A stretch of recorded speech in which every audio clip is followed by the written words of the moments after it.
Hey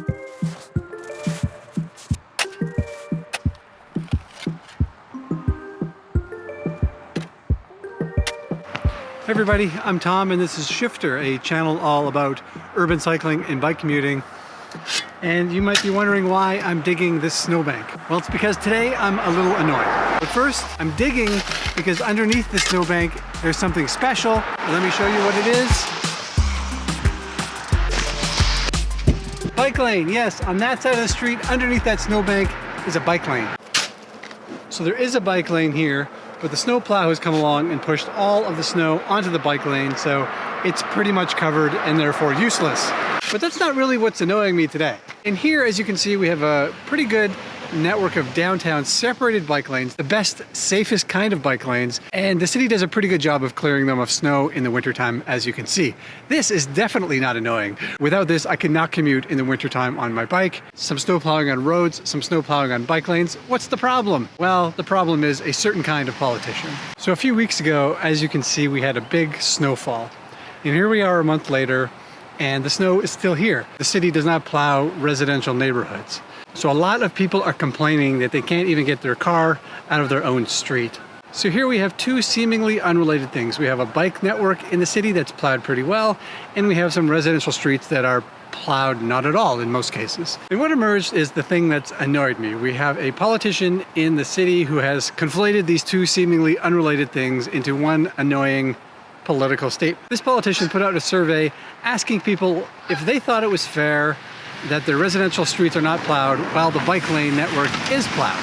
So like so many politicians before him, he is trying to score some political points off of bike lanes, as if it's a waste of money to enable people to choose a bike as their method of transportation. So this is stupid on many levels, but I'll try to keep the stupid points down to 3. Roads and bike lanes, it's not an either-or proposition. For one thing, in this city there are maybe 10 kilometers of separated bike lanes that are plowed specifically.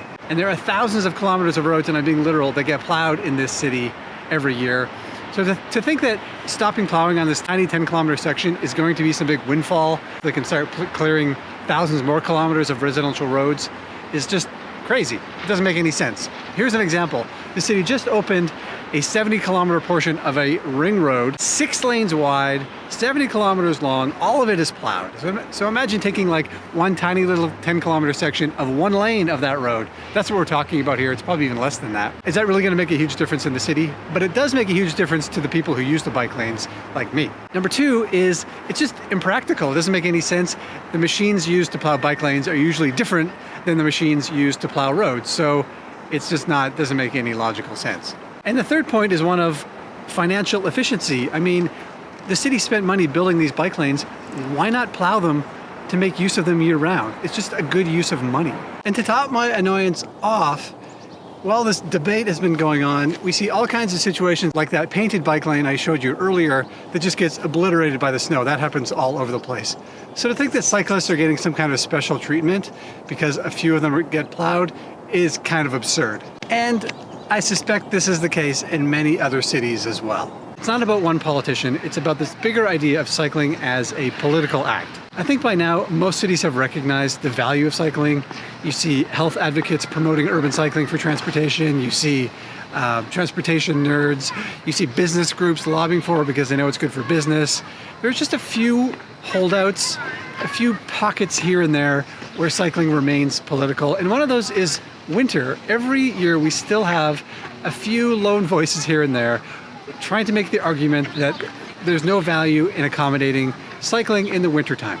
But there was value 10 years ago and there's value today. If you make it easy for people to ride bikes in winter, they will do it. And by making it easy, that means plowing bike lanes. And the data from here in Calgary and from so many other cities is clear. If bike lanes are kept open and safe in winter, people will use them. And there are so many benefits. And plowing bike lanes is not a zero-sum game. It's a false dichotomy to say it's one or the other. We can make choices. Every city makes choices about what to plow and what not to plow. So a city can decide to plow a bike lane just as easily as they can decide to plow a road. It's just decisions that need to be made. I think cycling in most cities is getting beyond the political controversies of the past. But I guess I just look forward to the day when my chosen method of transportation, just an easy practical choice I make every day, is not a target for some grandstanding politician somewhere. And I wish the same for you in your city because I know this happens everywhere. Anyway, let's wish together. Hopefully one day it'll happen. Thanks for watching, and I'll see you next time.